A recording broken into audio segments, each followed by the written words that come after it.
Trains. I don't love them nor hate them. Some may say I'm indifferent towards them. So when I saw Sweet Transit on Steam the other day, I didn't know what to think. But I got it and was bewitched and charmed by it. It absorbed every waking moment of my day for the past week, which in itself isn't actually rare. Not rare, uncommon. Better word choice. Because as a person, I tend to be obsessive in nature. I can easily get stuck in a rabbit hole for literal days without seeing light. But I wasn't expecting to be launched into the hole by a fucking train simulator. I'm honestly flabbergasted by how much I enjoy this title. Some may say I'm going loco for locomotives. Okay, that was a terrible joke. I should probably give you guys some information about the game before I talk about it any further. The game is called Sweet Transit, and it is basically a train-themed city builder. An important point to point out, the game is in early access and was just released July 28th, 2022. Not a true review without the date. A truly unfunny inside joke there, just ignore that.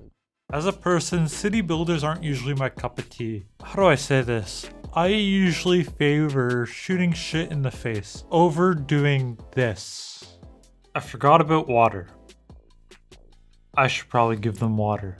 But shockingly, it turns out I actually enjoy doing this. And maybe a few of you will also enjoy doing this. I think the reason I'm liking this game so much is because there's no downtime in this game. The progression is very linear. You do one thing, then you do the next thing, then you do the next thing, and then you fix the first thing you did because you didn't remember the #1 rule, which is KISS. Is keep it simple, stupid. Sure, I'm partially projecting here, but I do believe it's a useful mnemonic to remember. I digress. One thing I noticed about this game, and I'm sure this applies to other city builders as well, is that they are fucking dopamine factories. You get to see exactly what you accomplish in real time. It's actually so addicting, and I think that's the reason I've been spending so much time in this world. Or I just have a god complex, but I take the former. Seriously, why don't they just strap that information to the tags on Steam? Alright, get this. Early access, simulation, city builder, trains, dopamine factory. I feel for this to be a proper review, I need to be harsh on the game, but due to my ignorance in this genre, I can't. So I'm gonna do the next best thing. Read negative reviews on Steam and Reddit. That sounds very educational and informative. Okay, future me here. I finished reading Steam and Reddit reviews. I don't know what I expected. I really don't know what I expected to find. It's not what I found. I didn't expect what I found, but I don't know what I expected to begin with. So I guess that leaves me to criticize the game. I was hoping to just steal other people's complaints. Not steal, recycle. But as luck has it, I can't.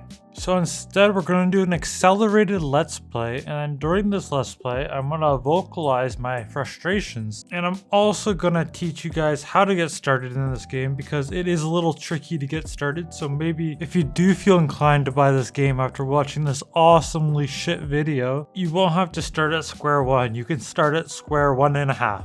You're welcome. Step 1, make a world. Step 2 is place down a warehouse. Keep in mind your warehouse is going to have a square around it, and inside that square you cannot place down a resource node. Another thing to also mention about the warehouse is that this is going to be a central hub, so make sure it's accessible from all angles, and make sure there's plenty of headroom so you can make yourself a huge station. Step 3 is going to be subscribing to my YouTube channel, because it really does help me out a lot. I honestly appreciate it. Thank you. Step 4. On step 4, we are going to work on our warehouse station. This is going to be the only station I'm going to walk you guys through how to make, and I feel after you guys learn this basic station, the rest of the game will be a lot less intimidating. Firstly, place down the station so it's connected to the warehouse. After that, select platform and extend to your desired length. Just repeat on the adjacent side. After that, make a 2 square gap and add platforms parallel to the first ones. And then repeat that previous step, making 3 platforms. Now that we made our 3 platforms, we have to connect them together. Use creative freedom on this aspect. I don't know if 2 bridges actually does anything. Yeah, just live your best life. You got this. Alright, now we're gonna place rails in our double gap. Okay, first complaint is this: I have this menu open, but I want to go to the train station menu. I'm gonna click B, and then I can click on this train station menu. Okay, for the next step, we're gonna make 2 rails, 1 block away from the original rails. Just kind of how I did it like this. And then we are gonna make a super sharp corner, as sharp as you can get. So it should look like that by the end. Okay, now we're just gonna extend the rails a little bit. Then we're gonna connect the rails to get the tightest turn possible. Remember that the rails on the far side, or the closest to the warehouse side, are gonna be going one direction, and the ones that are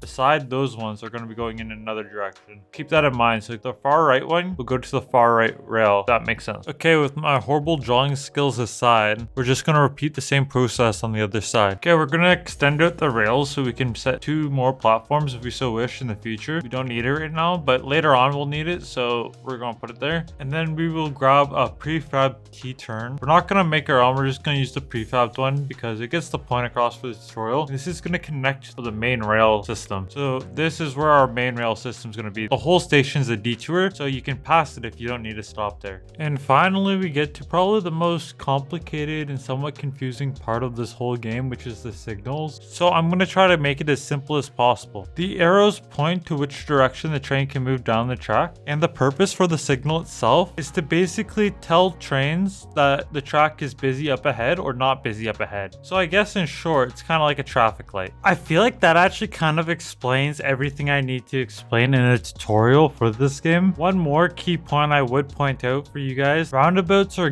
good at the start, but they can really bite you in the butt really quickly. Okay, I'm gonna start wrapping this up. So in conclusion, this game really pushes what I thought was possible by a one-man development team. The mechanics are captivating, the idea is interesting, and the graphics are perfect for this title. I understand the art style is adopted from a similar title, but I believe that's acceptable. To my understanding, the 2 biggest complaints players are having about this game is that the mechanics aren't very intuitive, and some people have a problem with a node-based resource system in the year 2022. One thing I also want to make known before I finish this up is that this is my first city builder, so I am going to have a tiny bias towards this game for introducing me. But overall, I would give the game a solid 8.1 out of 10. Thanks for watching.